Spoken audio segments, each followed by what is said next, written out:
answer your question, I still battle some archaic stereotypes that, the toy and publishing industries and the media industries still carry.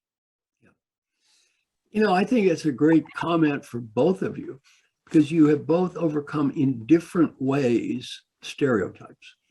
Tyra, you've overcome stereotypes in your way. You were pigeonholed to be a certain person. You've overcome stereotypes, in this business of toys and being a business person at all. I mean, I think of Gail Miller I worked with, who, just came into a business with no background at all and just killed it, just did a spectacular job. You overcame that. Just a quick suggestion for the listeners, not so much about you guys, but for them. Just one quick one from each one of you. What advice do you have people to kind of get out of the box thinking been stuck in by other people and overcome these stereotypes? Tyra, what do you think? Well, to the powers that be, I say surround yourself with others that don't look like you, that are not in your circle. There's so much money that's left on the table by the powers that be, because if they don't understand it personally, they feel that there's not a market. So it's important for them to surround themselves with diverse boards, with listening to their significant others, listening to their children who are on the cusp of what is tomorrow. But if they stay in their box, they can't open the door for others, and they leave a lot of money just sitting there that somebody else is about to snap up.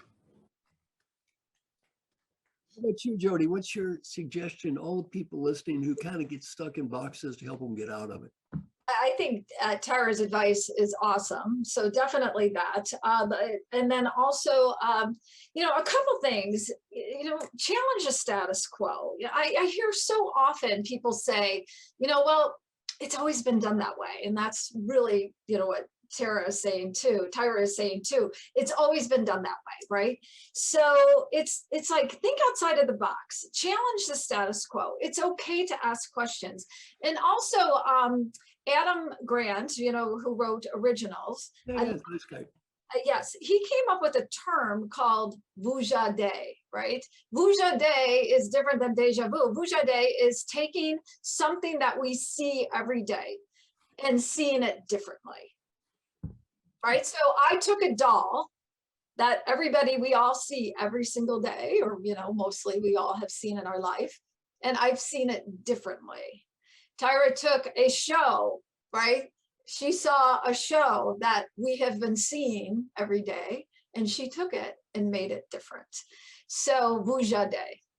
I love your definition. In fact, it's funny because when I define the concept of creativity, I tend to say that it's like combining two ordinary things in a new way, which is exactly what you two are saying. Okay, coming up, Tyra Banks' #1 advice on how business leaders should steer around the cancel culture without going bland. Now, I think it's fair to say that the world has become so afraid of sharing our views and opinions due to the cancel culture. You've been operating in a firestorm, Tyra.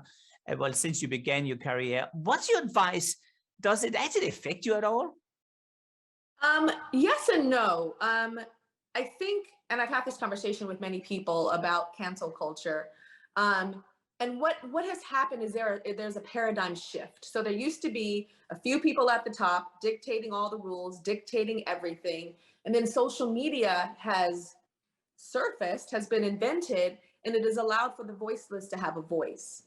And what we are experiencing now is the voiceless are pissed. They're tired, and the pendulum has to swing so far to another side to make change. And so cancel culture, it's unhealthy, and we're going to get to a healthy place. There's going to be probably some bad things that are going to happen in the world that the world is going to say, oh, shoot, we didn't mean for it to go that far.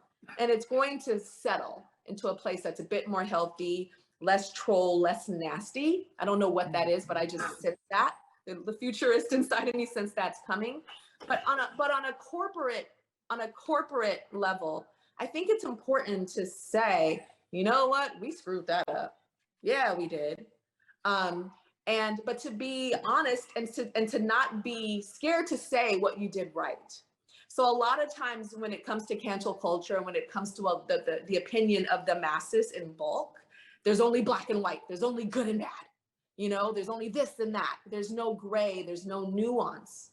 And so I think from a corporate standpoint, own up to the mistakes, but then be proud and state the things that you did do right and that you are on a mission to do more right and to not repeat the mistakes of the past. Just like with me, I mean, you know, with my show, America's Next Top Model, I really feel we change the world. We change the world when it comes to beauty standards and opening up that door. But it was 20 years of TV, one of the longest running reality shows in TV, and we got some stuff not great. But at the time, we were being lauded and heralded, and you know, in 180 countries and 45 international versions. And so no one is correcting us and saying anything's wrong. But in hindsight, everybody has evolved, including myself. And we look back like, oh, we could have done that better. But when the world is saying bravo, and it's the #1 show, and you know, getting awards left and right, you can't see. But in hindsight, I go, whoa, yeah, we could have done that better. But oh no, we did change the world. And the beauty revolution that's happening now has a lot to do with what we did. But own up to what you did wrong, but be proud of what you did right. Well done. I mean, Marshall, you know everything about this. I remember, because you're coaching all these leaders. And I think one of the key issues is that these leaders quite often become blind. Isn't that what you've seen as well? You know, what I teach people to do is exactly what Tyra said. They get feedback and they publicly stand up and say, you know, my name is, I feel great about this. Here's what I need to do better. Give me ideas to help me. Hubert Joly, a great case study, CEO of Best Buy, totally turned the company around. Was supposed to go bankrupt. He wrote a great book about this called The Heart of Business. And he stands up in front of, my name is Hubert Joly. I've got a coach.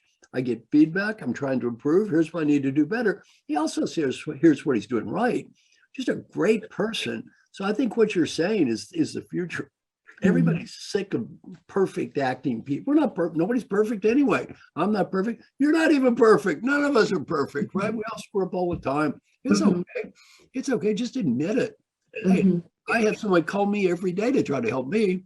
Why? My name is Marshall Goldsmith.